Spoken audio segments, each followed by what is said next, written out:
Welcome to Fix My Business, the show that helps you, our business owner friends, get unstuck so that you can keep growing your business. And the way that we do that is we answer your questions. And today's question comes from Marcus. And Marcus says, "Hey, Scott, my business is actually good right now." Look, that's a good thing, right? Maybe too good. I've got more deal flow coming in than I can handle. For example, I talked to a guy last Tuesday about his property, and I still haven't followed up.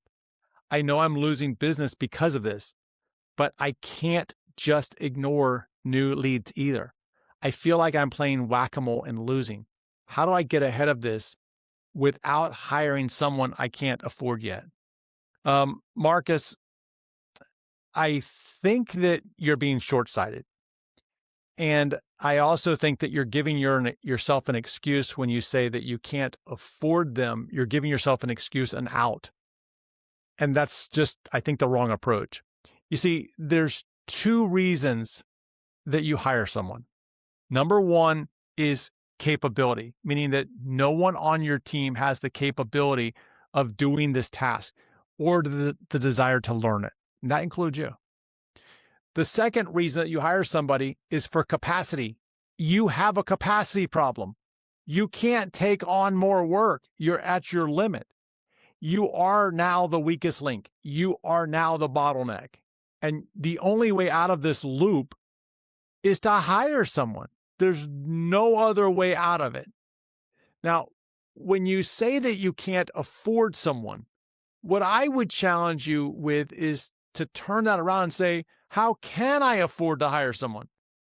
See, if you and I were sitting here having this conversation, you would probably say to me, well, I can't afford this because I can't afford a full-time person, or I can't afford because I have other expenses. The reality is that you're leaving money on the table and you're accepting that false narrative as the truth. But now if you turn it around and put it into a different context and say, hey, listen, okay, maybe I can't afford someone full-time. Maybe I can't afford someone at a higher hourly rate. What can I afford? Can I afford to pay someone for a finished product? Think about this one for a second. Right now, all over this globe, there are people doing side hustles. There's Uber drivers that are not paid by the hour. They're paid for a finished product. They're paid to get somebody from point A to point B. That's it. That's how they make their money. Uber sits back and says, we don't pay anybody unless they're collecting money for us. That same concept can apply to this situation, for example. Instead of saying to someone, hey, I'm going to put you on the payroll, you're going to get 40 hours and, I don't know, healthcare or whatever it is, why don't you say to them, I will pay you for every property that you buy. That's it. That's what winning looks like. Winning looks like buying a property. So for every property you buy, I'll give you $50 or whatever the number is. It doesn't, I don't know what your margin is and all the other stuff, but what if you turn that around and offered it? Now, here's what I think. I think that there's a bigger underlying problem, Marcus. I think that the bigger underlying problem is that you're having a control issue. In the Muddy Mile framework, that control keeps you in the loop. It keeps you stuck because you're afraid of letting go of that. You're afraid of somebody overpaying for a deal. That's what I think. I think you're afraid of somebody overpaying for the deal. I think that you're afraid of losing control, maybe buying too many, maybe not having the money to go buy these properties. And so in some way, you've injected yourself as the bottleneck here, and you're doing it for some reason that has nothing to do with you can't afford to hire somebody. That's a secondary reason. So I think that you have to examine why it is that you feel like you have to control that situation. And then when you unblock that, when you remove that block, all of a sudden you now have a clearer path forward.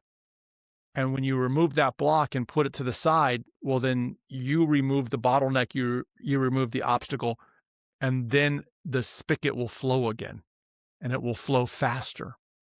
I've always found in my business that whenever I hire somebody and I just give them the keys and I tell them, okay, look, just don't wreck the car, but here's the keys, let's go.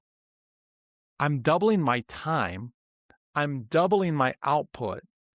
I'm more effective in what I'm doing. And you know what happens? Every time I hire somebody, even when I'm scared to do it, the business grows. Okay? If you're hiring A players and you're putting them in the right seat, the business will grow.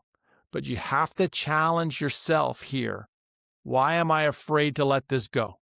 And until you do that, you'll just keep making excuses that you can't afford somebody and you're going to stay stuck here. So your action is you're going to go out, you're going to first sit down and ask yourself, what am I afraid of? Okay, I'm going to get over that. I'm going to go out and I'm going to hire somebody in a way that I can afford them.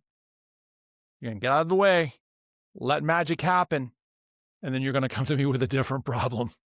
All right, Marcus, there you go. And if you have a business problem, challenge that you want attacked, let me know. Head over to scotttodd.net/ask, and I'll be sure to tackle your problem. See you in our next episode.